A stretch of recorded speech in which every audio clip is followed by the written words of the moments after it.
किसी गांव में एक मछुआरा अपनी पत्नी और पुत्र के साथ रहता था।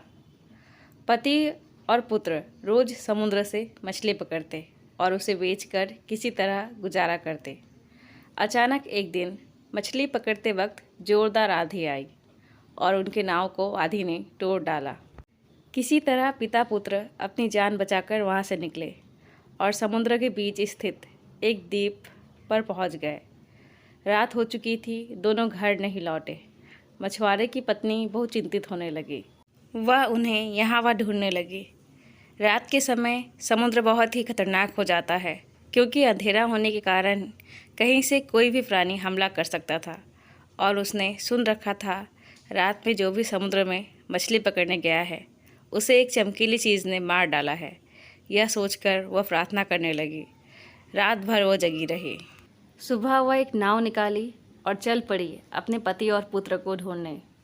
उधर जब सुबह हुई तो दोनों घर जाने का रास्ता सोच रहे थे, पर उनकी नाव आधी में तबाह हो चुकी थी। वे उस छोटे से द्वीप से घर जाने का रास्ता खोजने लगे। बच्चे को अचानक एक चमकती हुई चीज़ दिखाई दी। वह तुरंत दौड़कर उसके पास गया और उसे उठाकर देखने लगा। यह चमकती चीज़ एक पत्थर की तरह गोल आकृति की थी। उस पत्थर को हाथ में रखने के बाद उसे एहसास हुआ कि यह पत्थर जिंदा थी। उससे उसे धक धक की आवाज़ सुनाई दे रही थी। इसलिए उसने जल्दी से इसे अपने पिता को दिखाने के लिए बुलाया। जैसे ही उसके पिता ने हाथ आगे किया उस पत्थर को लेने के लिए, वैसे ही उसकी पत्नी ने उसे आवाज़ दी। वह बिन पत्थर देखे ही अपनी पत्नी की तरफ दौड़ा और कहने लगा, तुम्हें अकेले ही नाव चलाकर यहाँ नहीं आना चाहिए था। पत्नी रोते हुए कहने लगी, शुक्र है तुम दोनों सही सलामत हो। उसके बेटे ने उस पत्थर को अपनी जेब में रख लिया और अपनी माँ के गले लग गया।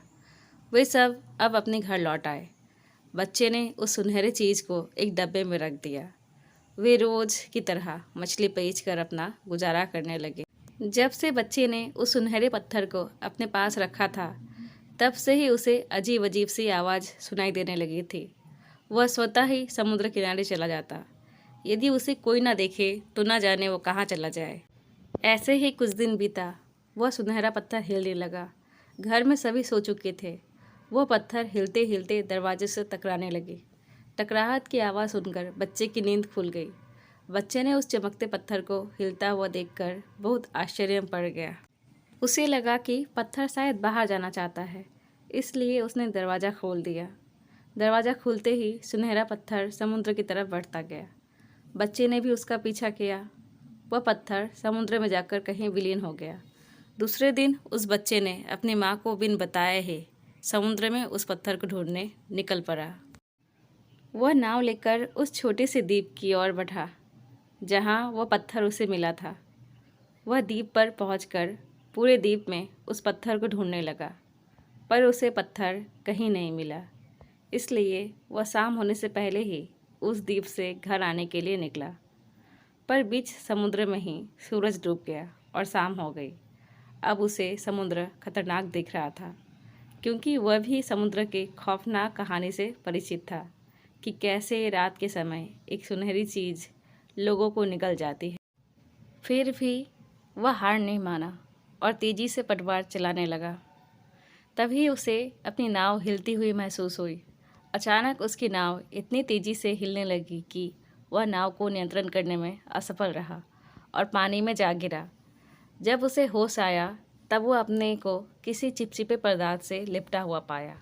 यह चिपचिपा पदार्थ उसे सांस लेने में मदद कर रहा था। बच्चे ने सामने देखा, एक अजीब सी जीव से वह घिरा हुआ है।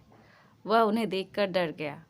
उनके पास मछलियों की तरह बिन पलकों की बड़ी बड़ी दो आँखें थीं, दो सुनहरे पंख और एक लंबी पूँछ और दो इंसानों की तरह पैर थे। ये देखने में तो बहुत खूंखार थे, पर बच्चे को कोई हानि नहीं किए थे। बच्चे ने देखा उस सुनहरे पत्थर को जिसकी पूँछ निकली हुई थी। वह अभी तक पूरी तरह अंडे से नहीं निकला था। तभी उसे सुनाई दी, मेरे बच्चे को बचाने के लिए धन्यवाद। बच्चा बोला, तुम लोग कैसे बोल रहे हो? उसे सुनाई दी, हम किसी भी भाषा को समझ सकते हैं और उस भाषा में टेलीपैथी के जरिए बात कर सकते हैं। बच्चे ने पूछा, तुम लोग कौन हो? उन्होंने कहा, हम चांद के निवासी हैं। हमारा जन्म चांद पर हुआ था। बच्चे ने पूछा, तब तुम लोग यहाँ क्या कर रहे हो? उन्होंने कहा, हम बड़े शांत स्वभाव के हैं, हमें युद्ध लड़ाई बिल्कुल भी पसंद नहीं। हम बहुत ही बुद्धिमान प्राणी हैं। इसलिए अंतरिक्ष में रहने वाला एक जीव जिसका नाम रिका है, वह ब्रह्मांड के सभी जीवों को अपना गुलाम बनाना चाहता है, पर हम उसके बुरे काम में साथ नहीं दे सकते। इसलिए वह हम पर हमला करने लगा। न जाने कितने उल्कापिंड उसने हमारे ऊपर गिराए। उसने हमारे घर चांद को बंजर बनाकर रख दिया। हमारे कई साथी मंगल ग्रह और ऐसे कुछ ग्रहों पर भी जाकर बसे जो तबाह हो गई, और हम लोग यहाँ आकर रहने लगे। उन्होंने कहा, अब भी वह हमें तलाश रहा है। इसलिए हम कई टुकड़ियों में बंटकर जहाँ तहाँ रहते हैं, ताकि हम रिका के हाथ ना लग सके। यदि उसने हमें पा लिया तो यह पूरे अंतरिक्ष के लिए ही खतरा हो सकता है। बच्चे ने कहा, पर तुम भी तो कई सारे लोगों को निगल चुके हो और अपने आप को शांत स्वभाव के कह रहे हो। उसे सुनाई दी, हमने किसी को भी नहीं नुकसान पहुंचाया है। हम लोग 6 महीने में एक बार अपने घर से बाहर निकलकर चांद को देखने आते हैं, जो हमारे लिए बहुत ही ज़रूरी है। और जो भी लोग गायब हुए हैं, या तो उनकी जहाज़ें हमसे टकरा गई थी, या फिर कुछ लोग हमें देखकर हमारे सोने के पंख लेने की कोशिश में डूब कर मारे गए। और आज हम भी चांद देखने यहाँ आए थे, पर तुम्हारी जहाज़ हमसे टकरा गई। पर तुमने हमारे बच्चे को बचाया, इसलिए हमने तुम्हें डूबने नहीं दिया और यहाँ लेकर आ गए। बच्चे ने बोला, मुझे अपने घर पहुँचा दो। उसे सुनाई दी, हमारे यहाँ समय बहुत तेज़ चलता है। अपने घर पहुँचने पर तुम तुम्हारी उम्र से 4 गुना बड़े हो जाओगे और यहाँ पर जो भी कुछ हुआ सब भूल जाओगे। सुनहरा पत्थर अब अपने खोल से बाहर आ चुका था। उसने बच्चे को धन्यवाद किया और अपना सोने का खोल उसे दे दिया। जब बच्चे की आँख खुली तो उसने अपने आप को समुद्र के किनारे लेटा हुआ पाया। वह तुरंत अपने माँ के पास घर गया। घर पहुंचकर दरवाज़ा खटखटाया। उसकी माँ दरवाज़ा खोली। उसने कहा, माँ मुझे खाना दो, बहुत ज़ोरों की भूख लगी है। उस व्यक्ति की दशा देखकर उसकी माँ ने उसे कुछ खाने को दिया। बच्चे ने खाना खाया और घर के भीतर आना चाहा, तो उसकी माँ ने उसे रोककर कहा, अरे तुम ऐसे ही मेरे घर में क्यों चले आ रहे हो? खाना खिला दिया तो तुम्हें लगा तुमको घर में रहने को भी जगह दे दूँगी। बच्चे ने कहा, माँ ये आप क्या कह रही हैं? मैं भोलू हूँ। उसकी माँ बोली, तुम मेरे भोलू कैसे हो सकते हो? वह 15 साल का बच्चा है और तुम बूढ़े। उसकी माँ ने उसे घर से बाहर निकाल दिया। जब बच्चे ने अपने आप को शीशे में देखा तो वह हैरान रह गया। उसके बाल पक गए थे, उसका कद काठी भी बढ़ गया था, उसके कपड़े फटे हुए थे। वह लगभग 60 से 65 साल का बूढ़ा बन गया था।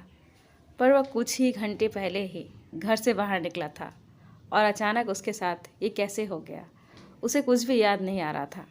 उधर बच्चा अब तक घर नहीं आया तो दोनों पति पत्नी उसे ढूंढने लगे। बेचारा बच्चा उनके आंखों के पास होते हुए भी उन्हें नहीं दिख रहा था। रात हो गई थी। जब भोलू नहीं मिला तो दोनों पति पत्नी रोने लगे। तो वो बूढ़ा फिर आया और बोला, माँ मैं ही हूँ भोलू, तुम मुझे ध्यान से देखो। उसकी माँ ने जब उसे ध्यान से देखा तो उसने वही कपड़ा पहना हुआ था जो सुबह भोलू ने पहना हुआ था, पर कपड़ा फटा हुआ था। उसकी माँ बोली, यदि तुम ही भोलू हो तो अपना पीठ दिखाओ। उस बूढ़े ने अपना पीठ दिखाया। उसके बाद उन्हें यकीन हो गया कि यही उसका बेटा है, क्योंकि उसके पीठ पर वही निशान था जो भोलू की पीठ पर जन्म से ही था। भोलू के माता पिता दोनों ही उसे गले लगाकर रोने लगे और कहने लगे, तुम्हारी ऐसी हालत कैसे हो गई? वे घर चले गए। भोलू के पास सुनहरे प्राणी द्वारा दी हुई वह अंडे का ऊपरी हिस्सा था जो सोने का था, पर भोलू सब कुछ भूल चुका था। उसे बस इतना याद था कि सुनहरा चीज़ उसे उस छोटे से समुद्री द्वीप से मिली थी। भोलू ने इसे उसके माँ को दिया और बोला, ये मुझे उस द्वीप से मिला था। माँ ने कहा, ये सोना है, इसे हम मुसीबत के समय इस्तेमाल करेंगे। उसके बाद से हर रोज़ पिता पुत्र मछली पकड़ते और उसे बेचकर अपना गुजारा करते। लोग भोलू के पिता को देखकर कहते कि तुम्हारे पिताजी कब आए, और वो कहता, ये मेरा बेटा है। लोगों को लगता वो अपने बेटे को खोकर पागल हो चुका है, इसलिए किसी को भी बेटा बना दे रहा है। भोलू का उम्र उसके पिता की उम्र से 2 गुना हो गया था। ऐसा लगता कि भोलू उसके पिता का पिता है। वह हमेशा सोचता था, मैं जब जवान हो जाऊंगा तब मैं अपने माता पिता को ये काम नहीं करने दूंगा। इतना मेहनत के बाद भी आराम से 2 वक्त की रोटी नहीं मिलती। पर आज मैंने अपनी जवानी खो दी है। मैं अपने माता पिता के लिए कुछ भी नहीं कर सका। वह परिवार ऐसे ही अपना जीवन काटने लगे। जब कभी मछली नहीं मिलती तब वे सोना बेचकर उससे मिले रुपयों से अपना गुजारा करते।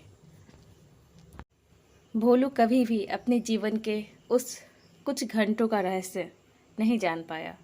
वह एक रहस्य ही बनकर रह गया।